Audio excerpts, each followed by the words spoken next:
Unos días antes de la fiesta de Nuestra Señora del Consuelo, fui a la abadía del Tepeyac con mis amigos los monjes benedictinos a recoger la casulla de ese día y a comprar del fino incienso que utilizamos en esa fiesta y en los domingos siguientes. Y nos fuimos por el circuito, me acompañaba mi hijado, y cuando pasamos por el castillo ese de Juguetivicio, Juguetirama, no sé cómo se llama, me dijo mi ahijadillo: padrino, ¿aquí me compraste mi espada?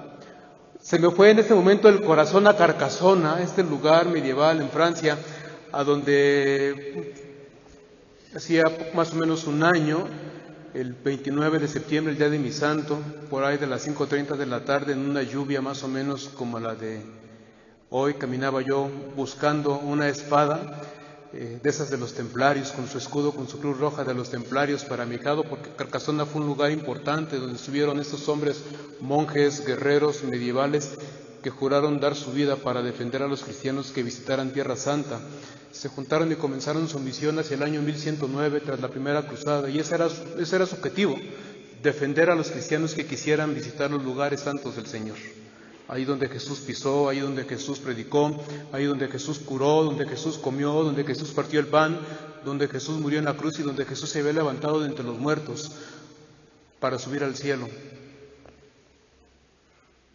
Y yo de niño había jugado a que era templario, no sé dónde me imaginaba. Yo creo que era mi amor al Señor y mi deseo de conocer Tierra Santa, pero que yo, pues bueno, de niño uno ni siquiera se fija en las habilidades físicas. Yo estaba consciente de que eso no era lo mío, pero como todo era juego, pues bien se podía jugar a tener una espada, a sentir que estaba en Tierra Santa, que peleaba. Y cuando estaba yo en la preparatoria y me fui por interés a entrenar en el equipo de esgrima, porque me dijeron que el maestro era muy barco y que inscribía a cualquiera, y que entrando a la selección de esgrima lo dejaban a uno eximido, exento, dicen los chavos, lo eximían a uno de la clase de educación física. Y dije, de aquí soy, fui y me inscribí en esgrima.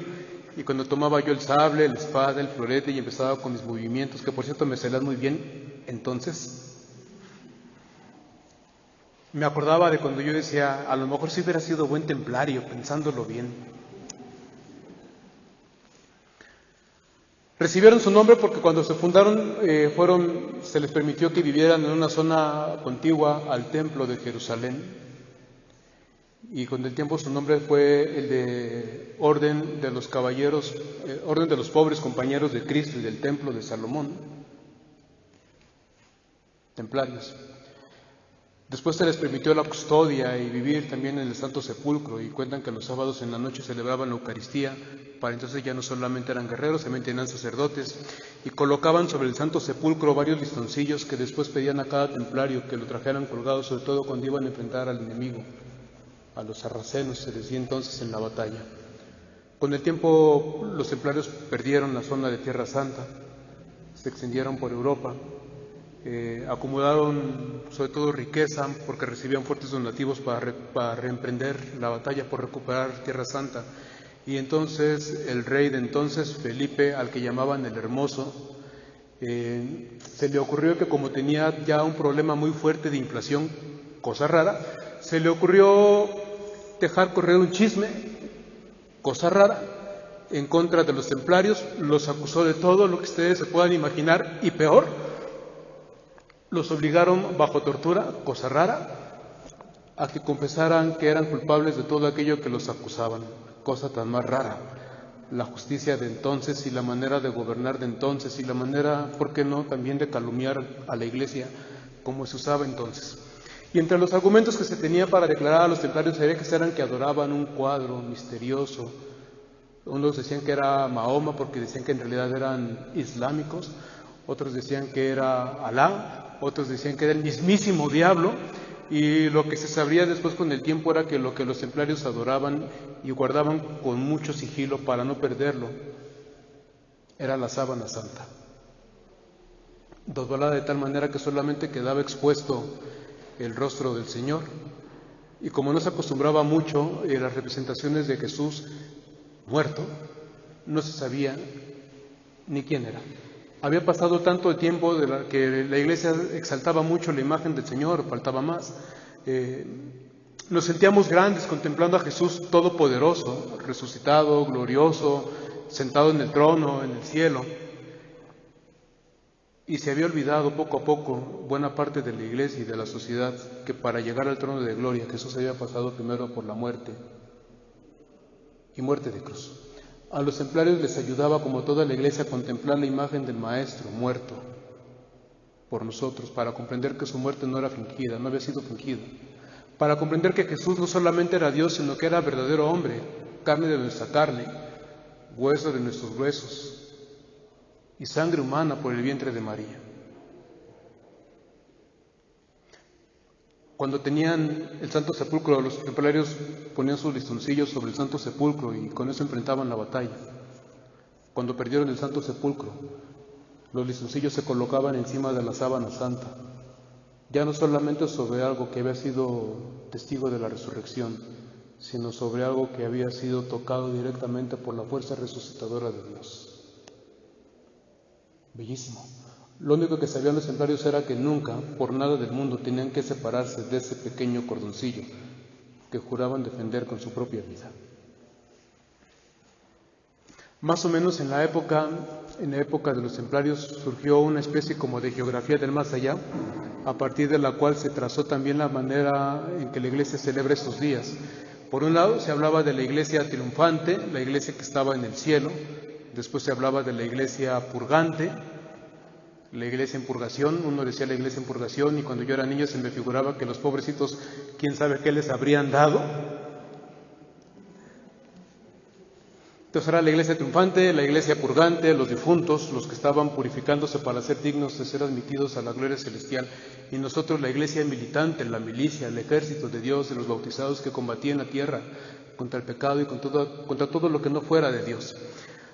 Pasados los siglos, hacemos a un lado la geografía del más allá y entendemos nuestra vida, ya no por estratos, sino por procesos de un mismo caminar. Y todo comienza con la muerte del Señor y su triunfo sobre la cruz. No celebramos solamente el poder de Dios que está por encima de la muerte, celebramos el amor de Dios que está por encima de una muerte violenta, injusta, temprana. Celebramos en primer lugar que el amor de Dios es tan grande que no solamente nos ha regalado la vida, sino que se ha solidarizado tanto con nuestra carne, que la ha tomado, ha caminado con nosotros en la historia, cruzó nuestros caminos, comió de nuestros panes, padeció la violencia que nosotros mismos engendramos, soportó los dolores y en el extremo del amor y de la solidaridad compartió con nosotros la muerte, con nosotros y por nosotros. Todo comienza allí, en la certeza del amor de Dios que ha destruido la muerte y a la muerte injusta en primer lugar.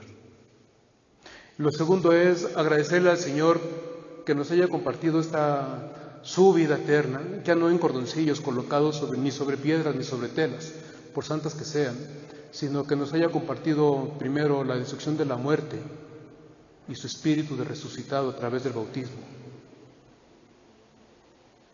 La Iglesia cree, y lo cree con todo su corazón, que el espíritu que se nos ha dado en el bautismo habitará en nosotros para siempre.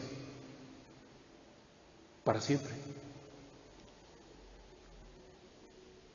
Lo tercero es que muchos de los que han recibido el bautismo, como aquellos templarios que traían su cordoncillo colgado, muchos de quienes recibieron el bautismo han cruzado el umbral de la muerte. Algunos lo hicieron de manera violenta, otros lo hicieron de manera injusta. Algunos no tendrían que haber cruzado todavía esa línea. Otros la han cruzado cargando el peso de los años, de una enfermedad larga. Algunos han podido retirar satisfechos, pero la mayor parte, quizá todos de una de otra manera, se han cruzado con un pendiente, al menos con el pendiente de dejarnos a los que seguimos aquí, pensando si seremos dignos de caminar por la historia, como ellos lo querían, lo creían y lo soñaban.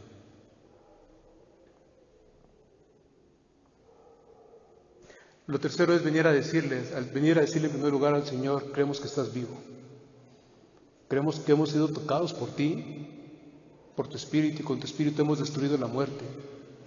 Creemos que un día estaremos contigo.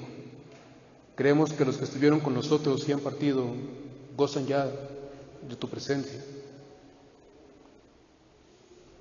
Creemos que tu amor ha sido más grande que la muerte, aún que la muerte injusta, aún que la muerte violenta, aún que la muerte temprana.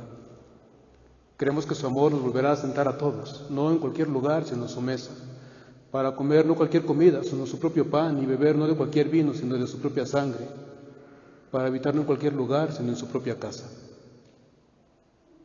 Venimos al Señor para decirle que aunque a veces la muerte nos envuelve y caminamos en la oscuridad del luto, nos dejamos guiar por su luz, por la luz de su cirio. Hoy entendemos que por el amor de Dios estamos vivos y por el amor de Dios que comunicamos a los demás encontramos el camino de la vida. Le decía un día a Miguelito que contemplaba en el parque con Mafalda, veía la naturaleza, veía los animales, veía la gente que caminaba, se sonreía y decía: Mafalda, ¿tú crees que antes de que naciéramos nosotros ya existía todo esto? Y le dijo Mafalda: por supuesto que sí, papá frita. Y dijo Miguelito: ¿y para qué? Si solamente tuviéramos esperanzas en esta vida, dice San Pablo, seríamos las mujeres y los hombres más desdichados, los más dignos de compasión. Pero nosotros entendemos que estamos en esta vida para comunicar el amor con que hemos sido amados. No importa que solamente sea dar un poco de agua a los que tienen sed, un poco de pan a los que tienen hambre, darle un poco de cobija a los que no tienen techo, no importa. Lo único que importa es que quien ama sea sentido amado y quien ama pueda aspirar a la vida eterna, no por sus méritos, sino por el amor de Dios que es capaz de resucitar a los muertos. No vivimos para nosotros, ni morimos para nosotros. Vivimos por el Señor y moriremos para el Señor. La muerte, a final de cuentas, se nos aparecerá como un estado de gracia, como aquello que nos permite encontrarnos con el Señor resucitado y con aquellos que ya gozan de Él. Si fuera el niño travieso y juguetón que tomaba una espada y se creía templario cuando era niño, el día que yo me muera, si fuera todavía ese niño, a lo mejor me daría la vuelta y le gritaría a la muerte, como San Pablo: muerte, ¿dónde está tu victoria? Muerte, ¿dónde está tu aguijón? Pero no voy a perder mi tiempo. Voy a ir con aquel que desde siempre se ha pasado caminando por el valle de la muerte como una mujer, con su escoba en la mano, barriendo hasta que encuentra lo más valioso que tiene, que somos nosotros. Voy a ir corriendo con aquel que, siendo el buen pastor, lo deja todo para salir al encuentro de aquel que se ha perdido, para que no se pierda en la muerte. Voy al encuentro del que desde siempre está esperando a recibirme con los brazos abiertos, a limpiarme las lágrimas de la cara, a decirme: ya pasó, estás en casa, ven con los tuyos. Dice la Escritura que decían los que no tienen fe: comamos y bebamos, que mañana moriremos, porque pensaban que esto era todo. Pero cuando seamos recibidos en los brazos del Señor, cuando nos demos cuenta que la vida después de la muerte no era un engaño ni una ilusión, cuando nos demos cuenta que aquellos a los que abrazamos los volveremos a abrazar allá, y de hecho los abracemos, cuando ya no solamente los recordemos, sino volvamos a contemplarlos, cuando seamos llevados a la mesa del banquete celestial, entonces diremos: comamos y bebamos, que ya nunca moriremos.